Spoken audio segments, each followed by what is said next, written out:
মা, কিরে তুই এই সময় দেশে আসলি কেন? মা আমি এতদিন পর বাড়িতে আসছি, তুমি খুশি হওনি? না, খুশি হয়নি। আর খুশি হব কি করে? হ্যাঁ, কয়েক বছর হলো বিদেশ গেছিস, এরই মধ্যে চলে আসছিস। আচ্ছা ঠিক আছে, তা কত টাকা ইনকাম করেছিস শুনি? মা আমি 5 বছর যাবত বিদেশে।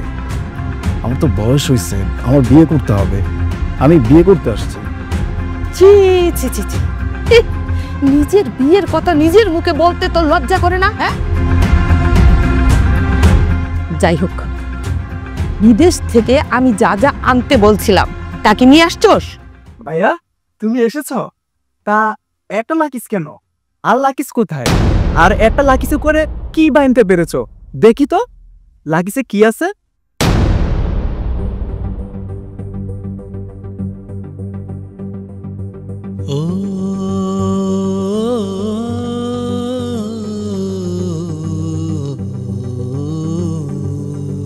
ও মা, এইদিকে যে পুরো কাপড় চোপড়, এসে তার কোনো কিছুই নেই।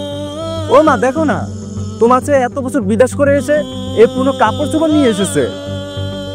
আরে আনবে কি করে? আমরা তো ওর রক্তের কেউ না। তুই হলে সৎ ভাই, আমি হলাম সৎ মা। ওর আপন কেউ যদি থাকতো তাহলে নিয়ে আসতো। মা তুমি এইভাবে বলতেছো? প্লিজ এইভাবে বলো না। আমি কোনো প্রস্তুতি নিয়ে আসছি না। আমি শুধু 2 মাসের ছুটি নিয়ে আসছি, বিয়ে করব আবার চলে যাব। ও মা দেখো না, তোমার ছেলে বিয়ে করার জন্য বাড়িতে এসেছে। এই জন্য কি এসেছো? বিয়ে করার জন্য? শুনো মা, আমরা তো ওর কেউ না, আমরা তো পর। তাই আমাদের জন্য কিছুই আনে নাই। ও তো বিয়ে করতে আসছে, তাই ও বিয়ে করবে। আর দেখো না, এই যে পুরনো কাপড় চোপড় নিয়ে আসছে। আনছি তো, আমি আনছি। মার জন্য কাপড় আনছি, তোর জন্য ঘড়ি আনছি। এই শুন, এই সস্তা কাপড় না ওর মুখের উপর ছুঁড়ে মার। এই সস্তা গড়িয়ার শাড়ি আমাদের লাগবে না, এই নে।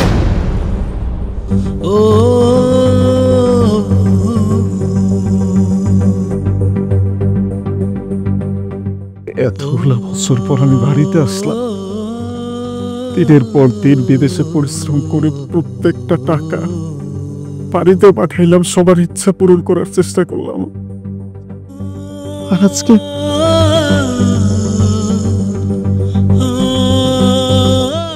তাদের জন্য কিছু আনতে পারি না। রেখা একটাবার এটা চিকিৎসা করার প্রয়োজন মনে করলো না। আমি কেমন আছি? যদি আমার কিসের মা বাচ্চা থাকতো, হয়তো আজকে এরকম ব্যবহারটা করতো না।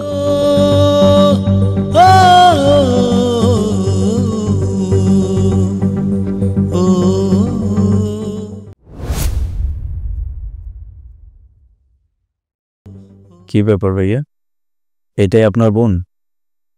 ওনার এই অবস্থা কেন? জিন্স প্যান্ট পরে আছে। ছি ছি ভাইয়া, তোমার চয়েস এতটা জঘন্য, এতটা খারাপ? তুমি কিনা একটা বিদেশি কামলাকে নিয়ে আসছো বিয়ে করার জন্য, যে কিনা আধুনিক যুগে, মানে এই যুগে একটা মেয়ের ড্রেস আপ সেন্স বলতে কিচ্ছু বুঝেন। ঠিক বলছেন, আমি বিদেশি কামলা, এই জন্যই এত আধুনিকতা আমি বুঝি না। আমি তো এটা জানি যে একটা ছেলে যখন কোনো মেয়েকে দেখতে যায়, তখন সেই মেয়েটা খুব সুন্দরভাবে শাড়ি পরে, চুড়ি পরে, তারপরে মাথায় ঘুমটা দিয়ে ছেলেপক্ষের সামনে আসে। শুনুন, এখনকার সময় মানে এই যুগের মধ্যে না কোনো মেয়ে শাড়ি আর চুড়ি পরে না। এখনকার সময়ে মেয়েরা স্মার্টভাবে চলতে পছন্দ করে, ওয়েস্টার্ন ড্রেস পরে চলতে পছন্দ করে। বাই দ্য ওয়ে, আপনি তো এত বছর বিদেশে ছিলেন, আপনি মাসে কত লাখ টাকা ইনকাম করেছেন?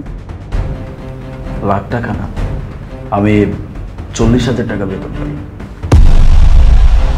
কি বলছেন আপনি? মানে মাসে মাত্র 40,000 টাকা? ভাইয়া ভাইয়া এসব কি বলছে? আচ্ছা, ঘটক যে বললো তুমি মাসে 2-3 লাখ টাকা ইনকাম করো, এই জন্যই তো আমার বোনকে তোমার কাছে বিয়ে দেওয়ার জন্য রাজি হয়েছিলাম। বুঝতে পারছি, ঘটক মনে হয় আপনাদেরকে মিথ্যা কথা বলছে। আমি 40,000 টাকা বেতন পাই, এর ভিতরে খেয়ে পড়ে 30,000 টাকার মতো বাড়িতে পাঠাইতে পারি। কি? আমি একটা বিদেশি কামলাকে বিয়ে করব, যে কিনা প্রতি মাসে আমাকে মাত্র 30,000 টাকা দিবে? আচ্ছা, এই টাকা দিয়ে আমি কি করব? মাত্র 30,000 টাকা দিয়ে আমার কি হবে? আমার মাসে যে পার্লার খরচ, কসমেটিকের খরচ, এটি 30,000 টাকা চলে যাবে। আরও তো খরচ আছে, আমার শপিং, আদার্স খরচ, ওইগুলো কে দিবে?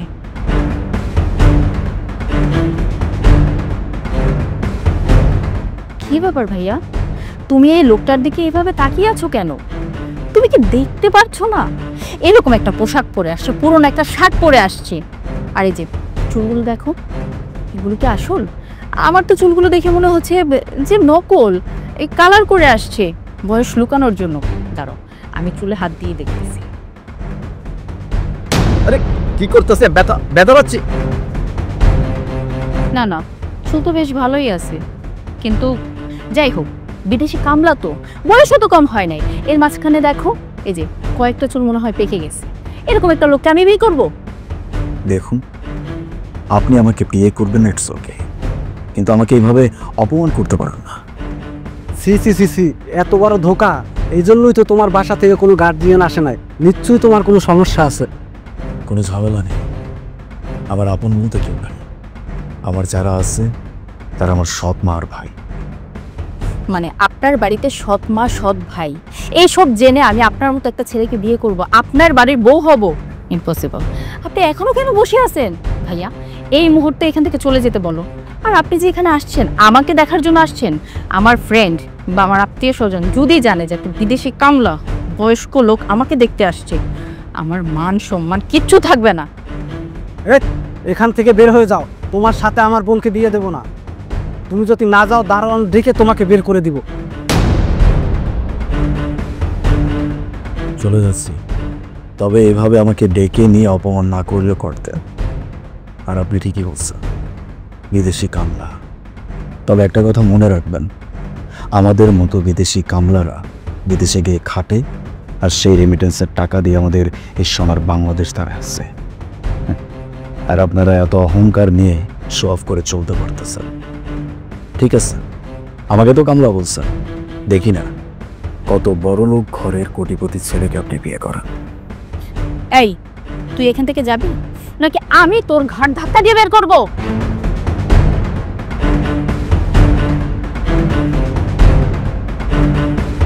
ভাইয়া শোনো, আমার জন্য তোমাকে কোনো ছেলে দেখতে হবে না। আমি একটা ছেলেকে পছন্দ করি, আর তাকে আমি বিয়ে করব। তোর যেটা ইচ্ছা ওইটাই তুই কর। মা, ও মা, শোনো না, ওই যে উত্তরপাড়ার যে জমিটা আছে না, ওটা কিন্তু রাখতেই হবে আমাদের। সেটা তো আমি তোর নামে রাখবো, আমি কি সতীনী ছেলের নামে রাখবো নাকি?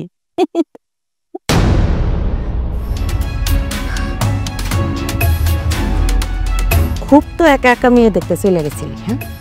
বিয়েটা কি ঠিক করতে পারলি? মুখ দেখে তো মনে হইতেছে না যে বিয়েটা ঠিক হয়েছে। আর হইব কি কইরা, হ্যাঁ? তুই তো হইলে একটা বিদেশি কামলা, চেহারার কি হাল করছে। সুন্দর তো মনে হইতেছে না, মনে হইতেছে যে একটা পাতিলের তলা। কি দেখেছে তোরে মাইয়ারা পছন্দ করব সেটাই বুঝি না। মানে এখন আমি জানি যে আমি সুন্দর না, এটা তো আমার দোষ না, আমি তো নিজে তৈরি করে দিই। কিরে কামলা, গঠনের মুখ থেকে শুনলাম তোর নাকি মায়ের বাড়ি থেকে মেয়ে অপমান করে বার করে দিছে। ছি ছি ভাই, ভাগ্য বল আমি তোর লগে যাইনি। আমি তোর লগে যাইলে আমারও অপমানিত হইতে হইতো। আর তোর এই জীবনে বিয়ে আর হইব না, বুঝছস? বাইরে আজকে যারা বিদেশি কামলা বলতেছস, এই বিদেশি কামলা বিদেশে গিয়া কামলাগিরি করে টাকা পাঠাই বলেই কিন্তু আজকে তুই বাবু সাইজা ঘুরতে পারস। দেখলে মা, তোমার সতীনের ছেলে কিভাবে আমাকে টাকা খোটা দিচ্ছে। তোর টাকা আমি ঠিকই ফিরিয়ে দিব। এখন বিয়ে করতে পারতেছিস না তো, তাই আমাদের উপর রাগ দাঁড়ছস। শুন, তুই যখন লেখাপড়া শেষ করবি, সরকারি চাকরি করবি, এই সামান্য কয়টা টাকা ওর মুখের মধ্যে ছুঁইরা মারবি। এই যে কয়টা টাকা বিদেশ থেকে এই সংসারে পাঠায়, এই টাকা দিয়ে কি সংসার চলে? তোমার ছেলে এখন বিয়ে করতে পারে না তো, তাই এখন রাগ চাচ্ছে। না রে, আমি তোদের কারো উপরেই কোনো রাগ ছাড়তেছি না। আমি তো শুধুমাত্র কথার উপর একটা কথা বলছি, যেটা উচিত। আমি তোদের কাছ থেকে টাকা ফেরত চাইনি। আমার কপালে যদি বিয়ে থাকে তাহলে আমি বিয়ে করব, আর যদি না থাকে তাহলে নাই। আজকের পর থেকে তোর কোনো রান্না বাড়া আমি করবো না, তোর রান্না তুই নিজে করে খাবি। কিরে ভাই, উনি কে? ওনাকে ঠিক চিনলাম না। এটা আমার বউ, আমি বিয়ে করেছি। কি? তোর বউ? আমি তোর বড় ভাই, এখনো বিয়ে করি নাই, তুই আমার আগে বিয়ে করে ফেলছিস? মা জানে এসব? মা, ও মা! কিরে, কি হয়েছে? এইভাবে চিল্লাইতেছিস কেন? হ্যাঁ, আমার ছেলে বিয়ে করছে, তুই বিয়ে করতে পারস না বলে কি আমার ছেলে বিয়ে করবে না? তুই তো বুড়া হয়ে গেছস, আর তুই কি চাস আমার ছেলেরাও তোর জন্য অপেক্ষা করতে করতে বুড়ো হয়ে যাক? তার মানে তুমি সবকিছু জানতে? হ্যাঁ, মা সব জানে। মা দেখো আমার বউটা কত সুন্দর। এরকম বউ আমার সৎবার জীবনে বিয়ে করতে পারবো? কত সুন্দর দেখছো? ও আমার বউরে দেখে হিংসা করতেছে। না রে ভাই, আমার কেন হিংসা হবে? আমি অনেক খুশি হয়েছি, অনেক খুশি। আরে দেখি আমার বৌমাটারে দেখি, মাশাল্লাহ মাশাল্লাহ, অনেক সুন্দর, আমার অনেক পছন্দ হয়েছে। আয় মা, আমার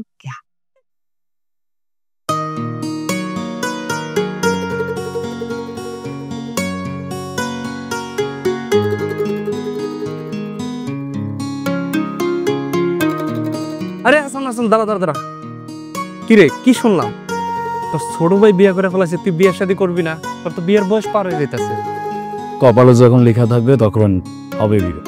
বয়স তো আর তোর কম হইল না, আর 2-1 বছর পরে তোর বিয়ের শাদীর বয়স পার হয়ে যাবো। তখন তো কোনো বাবা কোনো ভাই তোর কাছে মায়ের বিয়ে দিব না, বোন বিয়ে দিব না। আর তোর ছোট ভাই নাকি কাম টাম করে না, বিয়ে শাদী করে ফেলাইছে। আর কয়দিন পর তোর ছোট ভাই যে বিয়ে করছো না, ওর বউরে তোরে খাওয়াইতে হবে। দেখ ভাই, এত মজা না করে আমার জন্য একটা মেয়ে দেখ, বিয়েটা করি। ভাই ব্রাদার তোরা ছাড়া আর কে আছে? আর বিদেশ থেকে আইসস, কত টাকা পয়সা আনছস? আর এখন তো টাকা পয়সা ছাড়া কেউ মায়ের বিয়ে দিতেছে না, কেউ কার তার বোনের বিয়ে দিতেছে না। শুনি তোর ব্যাংক ব্যালেন্স কত আছে? বাইরে বিদেশে গেলেই যে অনেক টাকা ইনকাম করা যায় তা কিন্তু না। এটার জন্য ভালো একটা কাজ পাইতে হয়। আমি তেমন একটা ভালো কাজ পাই না, এই জন্য তেমন একটা টাকাও ইনকাম করতে পারি। হাতে ওই লাখখানেকের মতো টাকা আছে।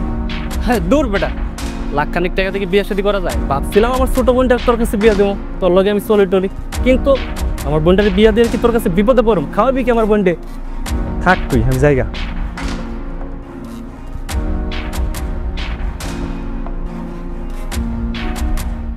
মেয়ের বিয়ে দেওয়ার আগে সবাই এটা দেখতে চায় প্রবাসীর ব্যাংকে কত টাকা জমাস। ব্যাংকে টাকা নাই, বিয়ের বাজারে প্রবাসীর কোনো দাম। খায় রে প্রবাস। বাবারে, আমার এই বাসা থেকে বের করে দিস না, তোরা ছাড়া এই জগতে আমার আর কেউ নাই, কিচ্ছু নাই। তাছাড়া আমি কোথায় যাব বাবা? আমি কোথায় যাব, কি করব, কি খাবো, আমি কিছুই জানি না। আমারে বাইর করে দিস না। কোথায় যাবে না যাবেন সেটা আমরা কিভাবে বলবো? যেখানে আছে সেখানে যান। আমার বাবার বাড়ি থেকে টাকা পয়সা আপনাকে ছেলেকে দিছি, সেই টাকাতে ব্যবসা করছে, সংসারে খরচ হয়েছে, আর কি কত কি করবো আপনার জন্য বলেন? তোমার এই বাড়িতে কোনো জায়গায় নেই, বেরো।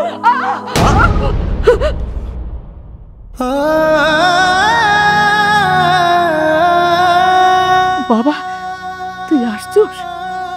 মা, তোমার তোমার এই অবস্থা কেন?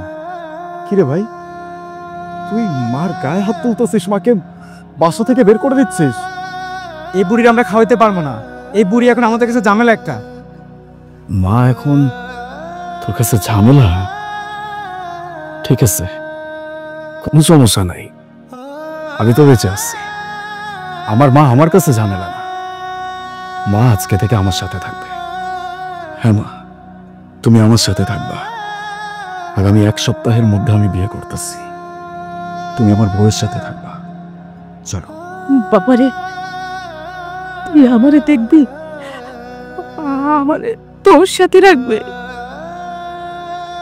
হ্যাঁ মা। যে ছেলেরে আমি সারা জীবন অবহেলা করছি, তুচ্ছ তাচ্ছিল্য করছি, সতীনের ছেলে বইলা কোনোদিন ভালো চোখে দেখি নাই, নিজের সন্তানদের সারা জীবন আগলায় রাখছি, আর সেই ছেলে বউয়ের কথা শুই না আমার ঘর ধাক্কা দিয়ে বাইর করে দিতেছে। অর্থাৎ আমি মোহনের বড় পাপি।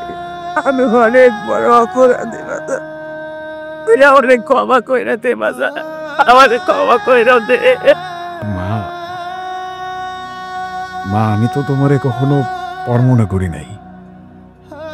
আমি তো তোমার ছেলে মা, আমারে তুমি এইভাবে পাপে আমাকে তার করলো না। তুমি চলো আমার সাথে, চলো। কেস একটা ডাইনি একটা।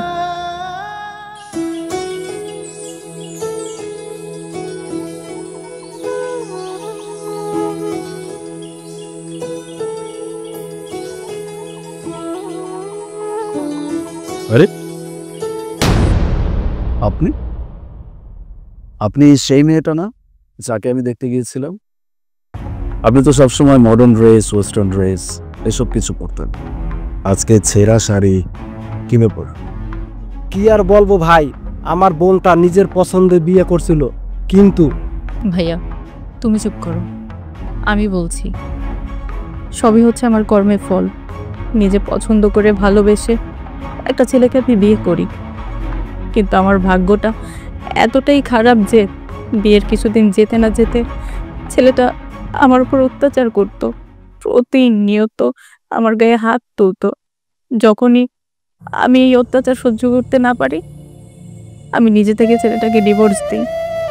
কত কত শখ করে ছেলেটাকে আমি বিয়ে করেছিলাম একটু ভালো থাকার আশায়, কিন্তু আজকে কিসে থেকে কি হয়ে গেল। আপনি আমাকে সেদিন বিদেশি কামলা বলে অপমান করেছিলেন, আর আজকে কেমন ছেলেকে বিয়ে করছেন বুঝতে পারতেছি না। আপনি আমাকে ক্ষমা করে দিবেন, আমার সেদিন একদম উচিত হয়নি আপনাকে এভাবে অপমান করা, বিদেশি কামলা বলা। আসলে একটা পরিবারের জন্য একটা প্রবাসী ছেলে কত কিছু যে ত্যাগ করে, এটা কখনোই দেশে থাকা কোনো ছেলে বুঝতে পারবে না। আমার ভুল হয়েছে, আসলে অহংকারের কারণে আমি তো তখন আপনাকে মানুষই মনে করিনি। আজকে আমার অহংকারের কারণে দেখেন আমার ভাগ্যের কি নির্মম পরিহাস।